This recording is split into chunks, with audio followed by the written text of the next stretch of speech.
ఒక మాట ఎప్పుడు చెప్తా ఉంటా, ఒక దీపం ఒక గదికి వెలుగునిస్తుంది, కానీ చదువుల దీపం ఒక కుటుంబాన్ని రూపురేఖల్ని మార్చేస్తుంది అని చెప్పి.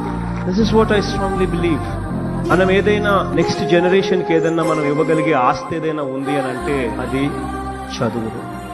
చదువు ఉంటేనే ఒక కుటుంబం బిలో పావర్టీ లైన్ నుంచి నెక్స్ట్ స్టేజ్లోకి పోయే అవకాశం పరిస్థితి ఎప్పుడు వస్తుంది అని అంటే ఆ కుటుంబం నుంచి ఒక్కడన్నా గొప్ప చదువులు చదవగలిగితే, ఒక్కడన్నా ఇంజనీర్ కాగలిగితే, ఒక్కడన్నా డాక్టర్ కాగలిగితే, లేదా ఒక్కడన్నా కలెక్టర్ వంటి పెద్ద పెద్ద చదువులు చదవగలిగితేనే ఆ కుటుంబం రూపురేఖలు కూడా మారిపోతాయి.